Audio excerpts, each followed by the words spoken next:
YCP నేత మాజీ మంత్రి ఆర్కే రోజా ఢిల్లీలో కేంద్ర రవాణా శాఖ మంత్రి నితిన్ గడ్కరీతో భేటీ అయ్యారు. నగరి నియోజకవర్గానికి సంబంధించిన పలు కీలక అంశాలను ఆయన దృష్టికి తీసుకెళ్లారు. జాతీయ రహదారి విస్తరణలో భాగంగా తొలగింపునకు గురవుతున్న 200 సంవత్సరాల ప్రాచీన ఆలయాన్ని కాపాడాలని రోజా విజ్ఞప్తి చేశారు. ఆ ఆలయం ప్రాంత చరిత్ర, భక్తి విశ్వాసాలకు ప్రతీకగా నిలిచిందని వివరించారు. అలాగే నగరిలో పెరుగుతున్న ట్రాఫిక్ ను దృష్టిలో ఉంచుకుని ఫ్లైఓవర్ నిర్మాణం, కొండ చుట్టూ మండపం ఏర్పాటు అవసరాన్ని ప్రస్తావించారు. ఇక పుత్తూరు ప్రాంతంలో జాతీయ రహదారి పనులు ఆలస్యంగా సాగడం, భద్రతా లోపాల వల్ల జరుగుతున్న ప్రమాదాల గురించి కూడా మంత్రి దృష్టికి తీసుకెళ్లారు. ప్రజల ప్రాణ భద్రతా దృష్ట్యా తక్షణ చర్యలు తీసుకోవాలని కోరారు. నగరి అభివృద్ధి కోసం నిరంతరం కృషి చేస్తానని రోజా స్పష్టం చేశారు. నగరి అభివృద్ధి, ప్రజల సమస్యల పరిష్కారం కోసం వైసీపీ అధినేత జగన్మోహన్ రెడ్డి ఆధ్వర్యంలో పనిచేస్తానని రోజా తెలిపారు.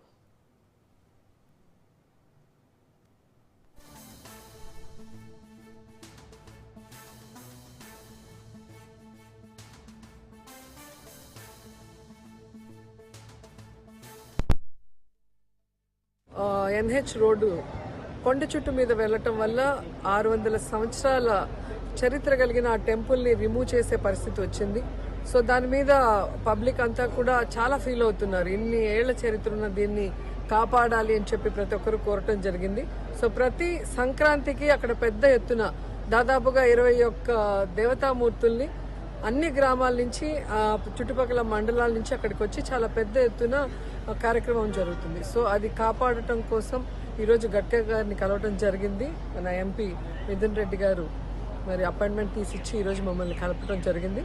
ఆయన ఒక్కటే మాట చెప్పారు, యాక్చువల్గా రోడ్ మీకోసమే ఇస్తున్నామమ్మా, టెంపుల్ని సేవ్ చేయాలి అంటే స్టేట్ గవర్నమెంట్ నుంచి మీరు ఫండ్ తీసుకొని రోడ్ అక్వైర్ చేసిస్తే డైవర్షన్ చేసిస్తాం, మాకు ఏ ఇబ్బంది లేదు అని చెప్పడం జరిగింది.